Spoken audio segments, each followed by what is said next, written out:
Welcome to Leupold's Corn Cider. I've got two of my girlfriends here. We're at SHOT Show in Las Vegas, and as much as I like to think that at least we're halfway through trade show season, we're really just at the beginning. Yeah, we're soldiering through one cankle at a time.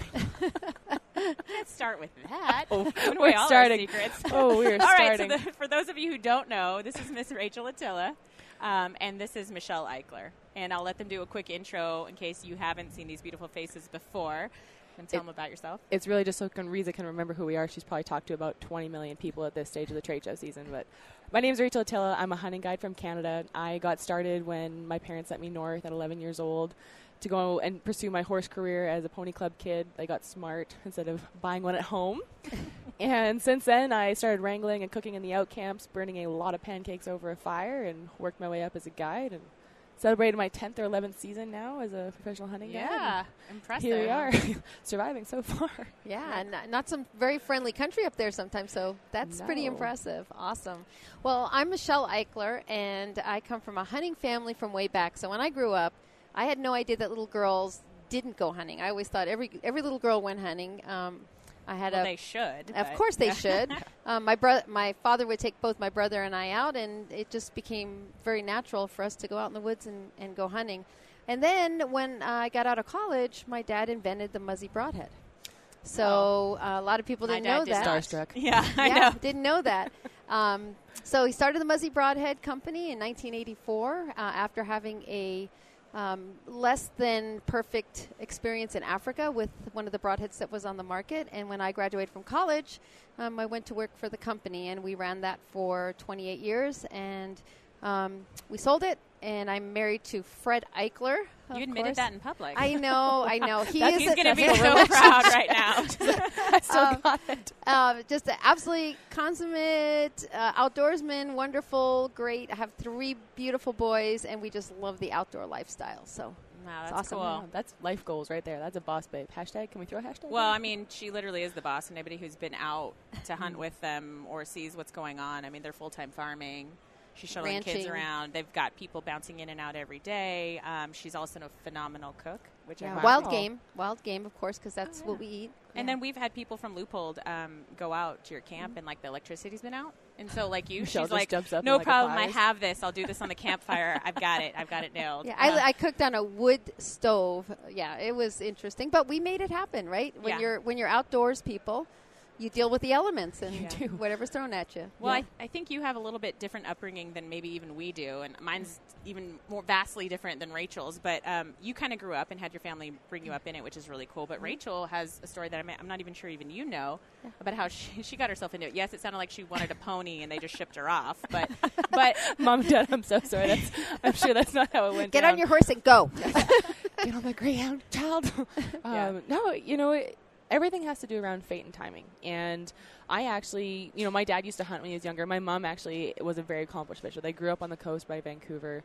They went camping all the time. So they're very outdoor based. Right. And as we grew up, actually faithfully, like 6 weeks after I was born, my mom went to one of those baby talks where new mothers go and they learn about their babies. Yeah. Okay. That's a thing, apparently. I don't know. Is it a Canadian thing? Because we're so nice. We're like, oh, your baby's so cute. Eh?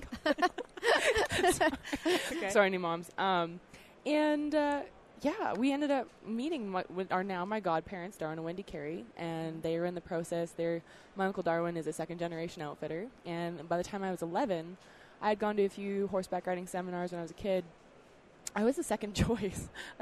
We joke about it now. I wasn't the first choice. I was going to say that would be really hard for people to believe. Yeah, I don't believe that. Gosh, But I started going north at 11. I went for a couple weeks at a time, and I remember the first time I got on a small aircraft and took off from Prince George, BC, and wrapped my head around how far it was to get up into northern British Columbia, into the Kasiars, and landing and just seeing this mecca of horses and outdoors. And hunting was still something I hadn't quite wrapped my head around at that stage, but I was there for the horses and the outdoors. And from there, kind of understanding, when hunters would come back in August with the sheep hunts and you'd have the meat at camp, and I was like, oh, this is a lot better than some of the steaks we get at home.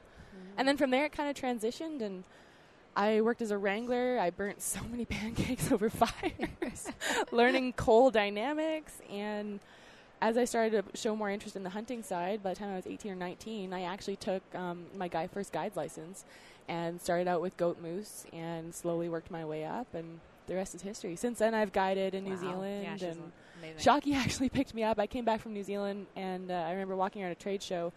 I had like 5 pennies to my name. I flew down to SCI, and I printed out a hunting resume. I didn't actually think that was a thing, but I was like, you know what? If you're looking for a job, resume. They don't tell you that as a kid, that there's a thing as a hunting resume. Yeah, right, exactly. They don't. So I put it on neon orange paper. The brightest paper I could find at You Staples. will see this. You will see this. You'll remember it. And I walked around trying to find a job. And Brandlin at the time, he said, "What are you trying to do?"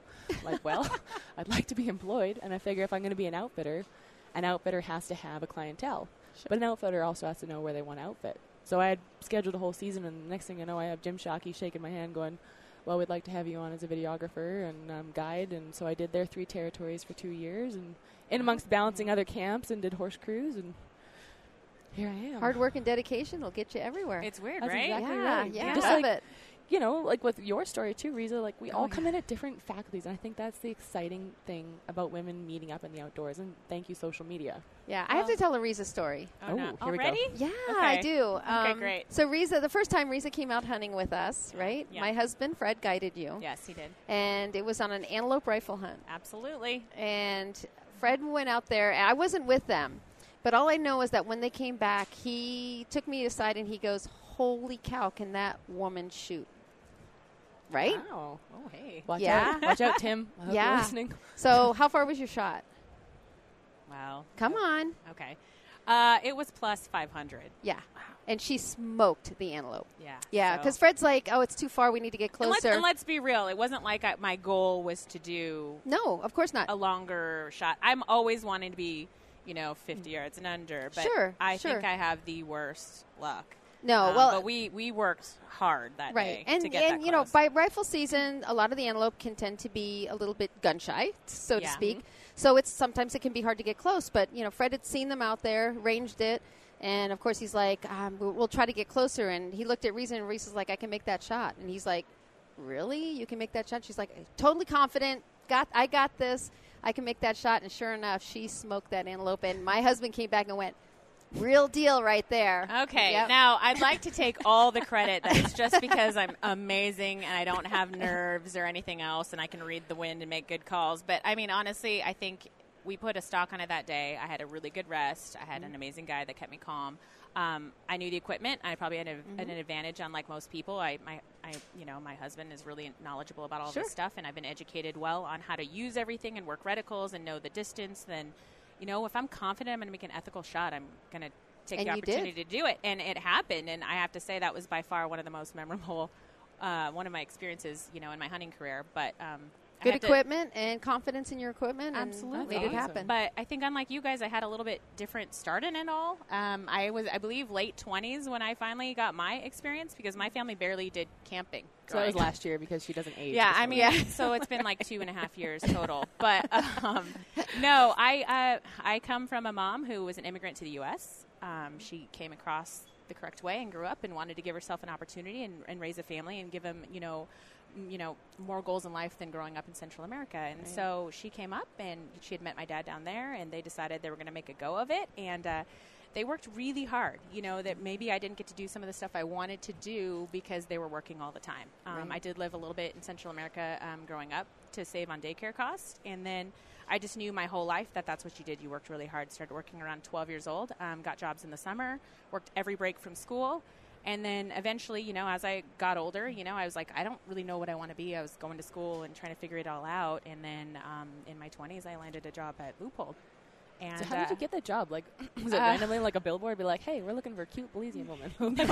Yeah, no. I came in the extremely hard way. So you want to start about walking in at the very, very bottom. I actually went to an agency to try and get placed because the job market, like construction where I was working, as a project manager had gone down. I was like, I need my foot in the door anywhere. I love HR, human resources, talking to people. I'm like, I want to do something that's positive and helping people. And I started at Leupold as a temp job.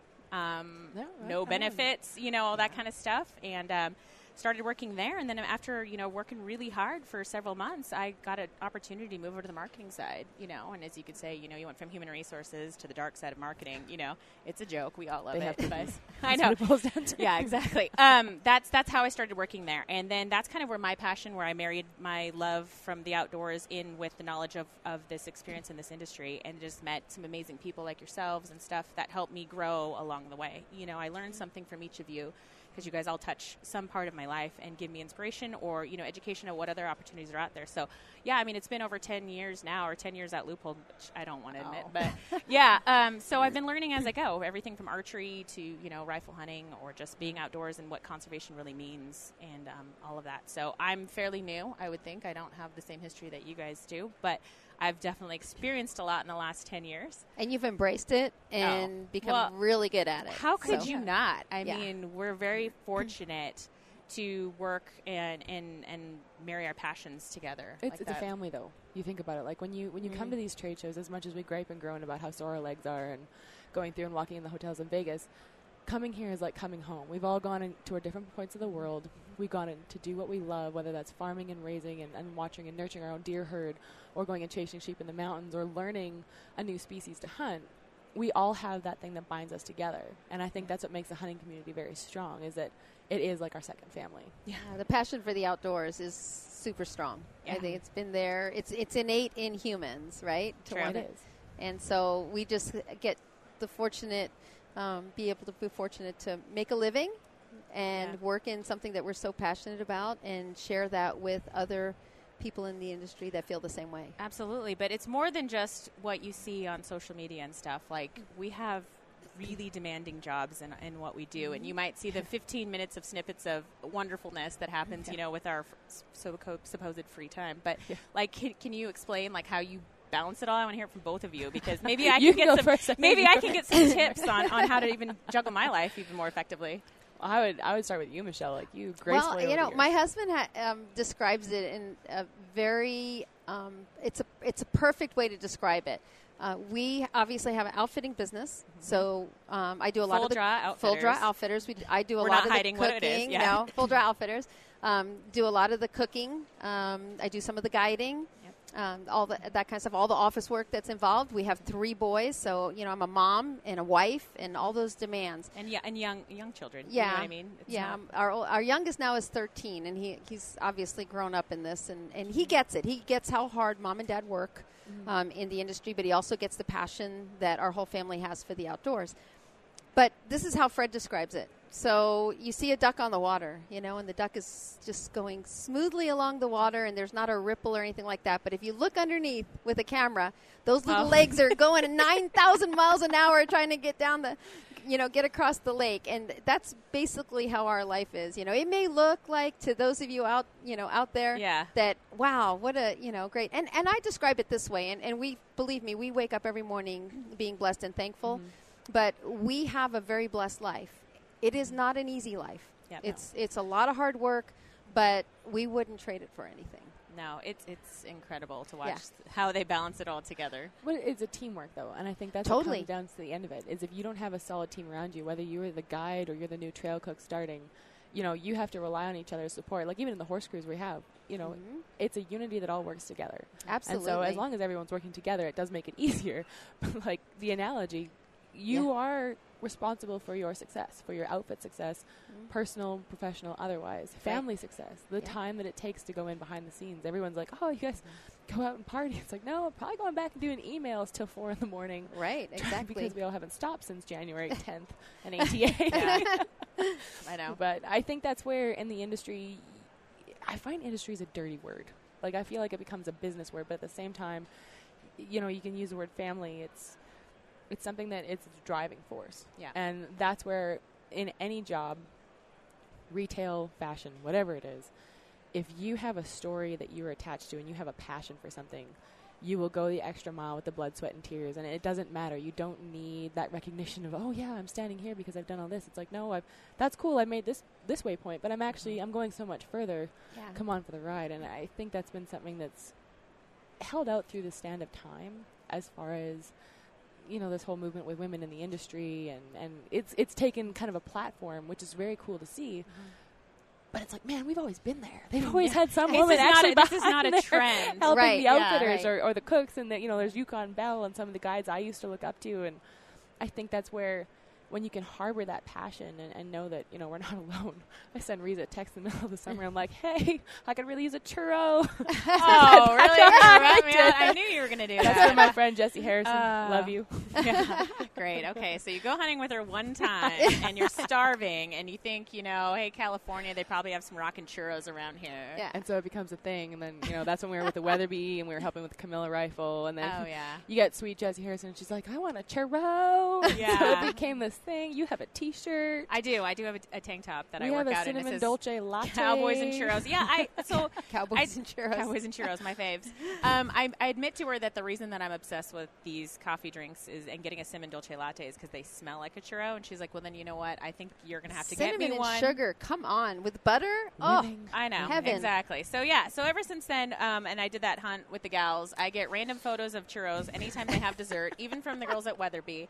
The guys make fun of me. God, and then it even ties into the ginger-colored animal that I was going to go after that I didn't get. And then anybody who ever does just sends me pictures. I'm not jealous at all. I was after a ginger bear in Colorado, too. Which, hey, we Fred, tried. Fred, there are no bears in Colorado. I don't care what you're saying. I think they're a mythical creature because I spent many a day out there. We did see one. Oh, yeah. Right? Like, briefly running, and he was very young.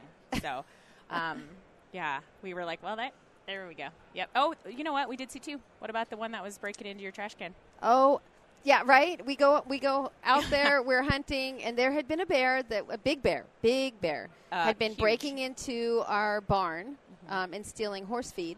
Oh, handy. And I had told Fred was blaming it on the guys. Oh my gosh, I had told Riza about it. I'm like, this huge bear. I'd love you to shoot this bear. He's only got one eye. We know it. We've got him on camera. The whole thing. We go hunting. We see this one smaller bear. She doesn't shoot it. We come back, and I'm like, I think that bear's in the dumpster. You already know what's going to happen. find She's a like, one-eyed we'll bear. probably run into him at the We house. drive into the driveway, and he is on the dumpster. Yeah. And she's like, I hate him. Oh, I'm so mad. I hate I was him. like, okay, I give up. It's either going to be at nighttime or Yeah, whatever. yeah. And I was joking with Fred when I went down there on the last trip in September, and I was like, he's like, are you ready to come in? I'm like a tropical storm, because he always calls me the tropical one. Yeah. It was like monsooning it's in Colorado, cold and I was rain. like, I was kidding, but I think I just cursed my entire trip and God, sat out the in weather a stunk. This was this past year? Yeah. Did you send that tropical September. frozen storm north for me when I was trying to hunt grizzly? Aha. Okay, so, so if anybody has any bear problems, please just Yeah. have me come visit because And clearly you will I'll not cure get the rid of 'em. You'll have horrible weather. There'll Yeah. be no bears when I'm there. They might come back Oh, after yeah. the fact, but yeah. So that's probably going to be one of those things that's just going to be something I deal with every single year. Fred but says you have to come back, though. only if you're there. Okay. And I I'm might there. be. I I'm might there. be bringing another gal with me. Well, so. I have Bring a it little bit on. of a vendetta on brown bears. Recently in British Columbia, we've actually had a Oh, moratorium yeah. close. And this was the last year that we were allowed to hunt grizzly bears. And it was taken away purely based on a political passion speech. When you talk No to the scientists, fact-based. exactly. When you Not talk to the fact-based. scientists and everyone else that's working together on the wildlife stature, we have a healthy population. They're harvested on LEH, which is limited entry hunting tags. I drew one last year, and as a guide, you hunt hard, right? Sure. So I'm laughing crying a little bit inside right now because I hunted so hard, and maybe Riza sent a frozen tropical storm to bugger me. But we hunted so hard for grizzly bears this past fall, and I think that's the best retardant. You carry a tag, and then buggers are like, gone. Oh yeah, there you don't see Michael them. Jackson, they did the stage left exit, and They did in Colorado. Yeah. Yep. So no, No, you guys. gone. Yeah, that's. I guess we'll figure out what's going to happen up there for that. But I mean, I'm not going to lie. Bears absolutely terrify me at the same time. So I think it's a healthy respect, Yeah. with any animals. Oh, yeah. oh gosh, it's yeah. I'll give you your space, you give me mine. Let never the two shall pass. But Yeah, I remember the first bear I shot with. I shot it with my bow, Mhm. and I shot it in Saskatchewan. It was a beautiful blonde bear, Oh, nice. and I had never shot anything. I'd never shot a bear before, and I remember the realization when we were tracking it, and it didn't go very. Went 100 yards. It was dead when we got there, but when you actually walk up to something that could bite you back, I Yeah. mean, I would I'm used The to predators, deer, the and true, so apex. I'm like, oh, there it is, and I started at it, and I went, oh, maybe not. Yeah, beat you no. with my stick. Hello, are you? Yeah, it was definitely a different kind of feeling to realize that I had just shot something that wants to eat me, maybe. You know? That has the potential. Like, I mean, a Right. deer could probably put a pretty good hurting on you, and I've heard of more moose attack people Sure. than bears. But yeah, I Right, get you. but that was different. But I'll I tell don't you have what, to there's worry about also that in Oregon, though. there's a kind of an excitement about that. No, you I know there is. And Yeah. There's a some whole of- new wildlife in Oregon, let's be honest. Yeah, totally different. But some of my girlfriends who maybe aren't outdoorsy as much as I am, or have even been involved in the hunting side, hear some of my stories, or we're like, oh yeah, we sat out in the thunderstorm, for 2 days, and we were sitting in a field and it's like freezing. They're just like, why do you do that? And I'm like, I can't explain it other than it's just something that you're just extremely passionate about. And And then when it drawn to. all comes together, you're like, this is why, you know. Yeah. But how do you explain that passion? Like, that's one thing as a guide that I have so many moments where it's, you look at the metaphorical journey of like going up a mountain, right? There's blood, sweat, and tears.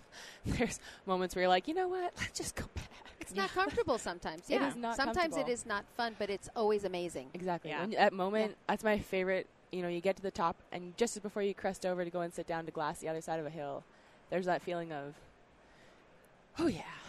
Well, This and is it. here's the other thing about it, and when I try to describe it to people, they're like, why do you hunt? What what do you get out of it? And I said, first of all, if you're into hunting just to harvest animals, if that's your only goal is to just harvest an animal, you don't get it. You don't get it. It's the climb up the mountain. Yeah. It's every time I go on a hunt, especially if I go someplace that I've never been before, or some sort of new venue or whatever, or a new species that I'm hunting, and I'm like, at the very beginning of the hunt, I literally now tell myself I am going to experience some really cool stuff. Not necessarily the harvest. I may leave that there with nothing except the amazing memories of some new trees that I saw, or a mama something, whether it be a deer or the new species that I'm hunting. Get to watch her do something really cool. So. If you're just into hunting for the harvest, you're spending a lot of your time not doing what you really wanted to be doing. I do it for all so the much more whole than experience. I mean, it's amazing. It's awesome. It's a textual thing. Like, it's the smell, it's the feel. It's Yes. like when you try and explain, like, it's deafening. Like, we're walking around SHOT Show right now. It's like, oh my gosh, I can't make a phone call. It's deafening because it's noise. But when you're in the middle of nowhere and you can't hear any planes flying over, you can't hear any honking of vehicles, you can't hear anyone ripping around on a motorbike, and it's just the natural deafening sounds, quietness, and it's humbling. I think awesome. some of my most spiritual moments have been when that Super Cub is flown away to go get my client, and you're like, wow, I am so insignificant right now. I'm in the middle of nowhere, and Mother Nature can be really awesome, and she can be really cruel, That right? is exactly I'm at right. your mercy. Yes, exactly. But you're left with yourself, right? And you learn You so are. much with that. So You do. And I think, whether you're a hunter or a guide, you really have to learn where your strengths are, because your weaknesses are going to shine when you strip yourself of all your modern conveniences. And as a guide, and I'm sure you guys see it too in your camp, like watching the transition from someone, especially if they're going on a hunt that maybe they have been saving for and they have all this anticipation, and the person that comes to the hunt is not the same person that leaves, I find. Oh, yeah. Especially if it's an animal they've saved for, they've read about, they've read Guy Eastman's stories, seen the videos of hunting doll sheep, and there's that whole history, epicness that you just And can't what bottle. about the memories that you've created for them? We've had clients cry when they Oh, yeah. left. Like, literally sit there with Fred and I and say, we don't want to leave. I've totally cried in front of Fred Yeah, before. Too. it's awesome though. I mean, when you've affected somebody and given them such an experience to the point where it gets emotional for them, then I think that is amazing. You've hit them here. Yeah. And that's the whole, I think that's the whole take home, right? Yeah. Like Connecting everybody, connecting. And whether it's primal and like, you've been successful in the harvest, you've been successful in the community, because hunting used to be a community. It was a community event. Everyone provided for each other. Yep. Yeah. And I think we still have that community, although we're wearing very, flashy jeans and sparkly boots, which I am No. pretty This jealous is about. just at the show. Yeah.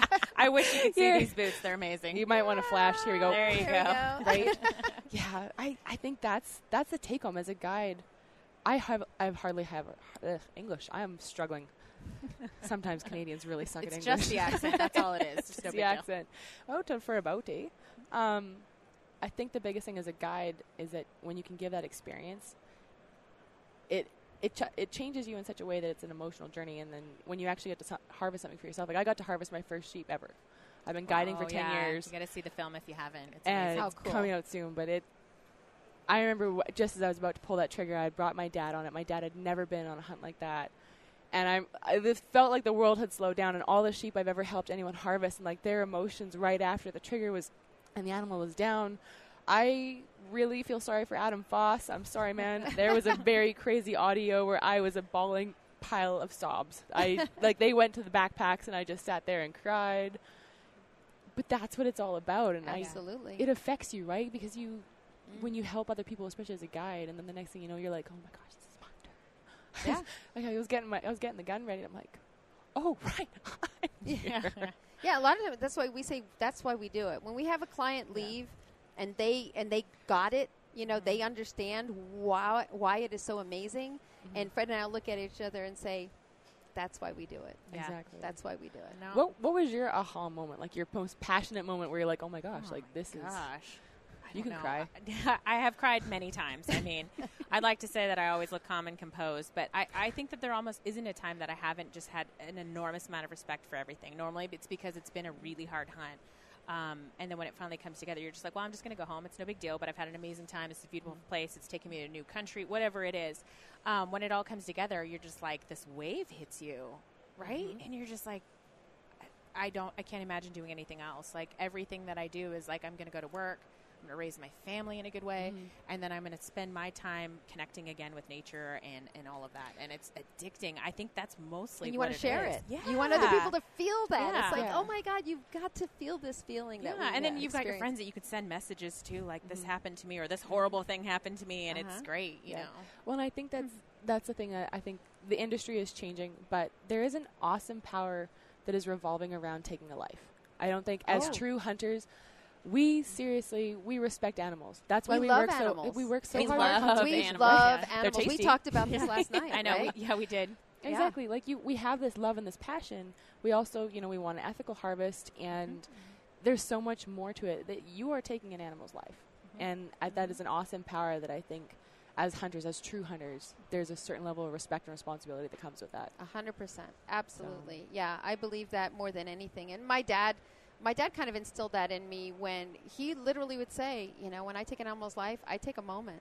And he said, I thank God for the opportunity. Yep. And I tell people, I said, we respect animals. I want to say more than people that go to the grocery store and buy their meat, because they're so removed from that part of it. They get their meat and it's nice and it's wrapped and somebody else killed it for them. So when somebody comes to me as a hunter and says, I don't know how you can do that, and if they eat meat, I'm like, I don't know how you can do that. There's that disconnect. It comes back to it, and I think people, that's where it's become a fragile sense of state of mind, because even the younger generation, well, where chicken comes from? It comes from a box. No. That was raised by a farmer, and that farmer didn't necessarily hate those chickens. He raised them with love and care to make sure he had a good product that was healthy and edible. I think that's the next part of vying for our hunting industry and family is protecting that. Yeah, absolutely. And spreading that mission. And it spreads even with coming and sharing your harvest with your friends, family, neighbors, people who don't hunt, and then them getting addicted to how it tastes, how it looks. How amazing it is. How amazing it is. Well, and even honoring them on your wall. That's one thing. There's this whole trophy connotation. Right. How can you do that? How can you do that? It's a some story. people, that's cool. That's not their thing. But to me, there's not, like Roy Rogers. His horse is stuffed. Silver. He's on display. I mean, let's be honest. Yeah. If I had a great moment with my sable in Africa a few years ago, I'm going to honor that animal. I'm going to make sure that he is recreated to his as close as you can as to his real being. And that to me, it honors the animal, because when Fred and I walk into our trophy room and we look, it's like, I remember that hunt, and you remember the smells and the sounds and the people that were there. So it's not just a stuffed animal on the wall. It's an experience that's up there honoring that animal and the experience around it. It was amazing. Absolutely. I'll tell you something else, though, too, as a woman, and having 3 boys. The fact that hunting is something that we can share with our children in a very direct way. So a lot of moms out there, they love to go watch their kids play sports. You run them here, run them there, right? We're all busy trying to, run our kids to this practice or that practice or school or whatever. And then they go out and they do their thing, and they're playing baseball or whatever it is, and you sit in the stands and you watch them and you clap. Yeah. When our family goes out together and we hunt together, we do it together as a family. And over Christmas, my mother, 88 years old, right? Grandma, she's out there pheasant hunting with us. That's awesome. With her 13-year-old grandson. So how many things in life can you do together as a family from that big an age range and share that passion with your kids? Yeah. It's pretty powerful. And teaching morals, too, right? Oh, because absolutely. That's where and the respect and hard work, and that the harder you work, the luckier you get, right? Yep. Exactly. Absolutely. And responsibility socially, like, because, guns get a bad connotation. It's something that's always been around, but teaching respect to the next generation on something that is so controversial, which it's sad that it is that way, but that's the life and times where we're at. I grew up in a house, there were guns everywhere because we hunted. Yep. Our 13-year-old, there's people that come out to hunt with us, and they'll watch him handle a gun. And this child has been raised with guns all over the place we hunt. He handles a gun more safe than anybody in this room. I promise you. And people come out and they're like, wow, he's, the gun's always in a safe position. He always makes sure the safety is on. Oh, yeah. Those kind of kids are not a danger. No. And he has guns around him all the time. It's the ones that aren't educated to it and don't respect the guns.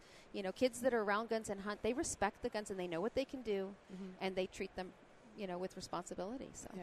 Amen. That's mom goals right there. Yeah, I know. And I have 3 children as well, and Yep. they're used to seeing animals all over the house. Sure. And we're in a suburb home. We're not on a ranch. Like it's out of the norm a little bit. But we teach them how to be safe. They know where everything is. Everything's locked up. We don't have any chances with any of that. But I think it's our job to share with people, right? Like share it with your friends, kids, whatever it is. Have a conversation. And I know that we've been chatting this whole time, but I want to make sure that everybody knows if they aren't following you in your life and want to learn more or reach out to you guys, how they can do that. I mean, if you want to say, what you're up to and where you're going to be next, and, if they want to. Yay, trade show season. Yeah. Yeah. You can follow me on Instagram at Rachel Ahtila, RACHELAHTILA. That's probably the most current one. I'm actually living in a remote place right now where I have no cell phone service and no Wi-Fi, and I'm 2 hours from a grocery store. So it's been like stepping back and living in the mountains full time at the moment. But I would love to reach out if you have questions. I love getting I get it from girls and men. Hunting tips, questions about gear, clothing, guns, rifles, bullets. I mean, we are Canadian, so I can't help you on pistols. I'm learning, but... And, of course, my husband's Fred Eichler on Facebook, and then at Fred Eichler on Instagram. And you can follow our family. We will be coming out with a new show in 2019 called Everything Eichler. So our entire life, everything we do, the farming, the ranching, we run Mama Cow operation. So you can see me branding and giving shots and putting in ear tags. And, That's awesome. of course, I have a huge garden. I do a lot of gardening. So we live the outdoor lifestyle. We're 40 minutes from the closest gas station where we are. Follow us and see what we're up to. It's always something. Always. And then we try and share all the information of what these gals are up to, as long as everybody else that we work with and that's in the Leupold family, too. So go to leupold.com, and then you can check out the Core Insider page, and there'll be more information and stories and recipes. Soon to be some recipes from Michele. We're going to have some stories from Rachel. I can do a wicked burnt pancake. Watch for that. Okay, so that recipe won't make it. But apparently... But bear, I have a really good bear recipe. Yeah. So those will be on there coming soon. I'm sure you've seen a few of them already with the whitetail sliders and stuff. So anyways, thank you guys both for finding time out of your busy schedules to come hang out with us. We really appreciate it. And we'll keep rocking trade show season. Hey, thank you very much. Great. Thanks, Reese. Bye.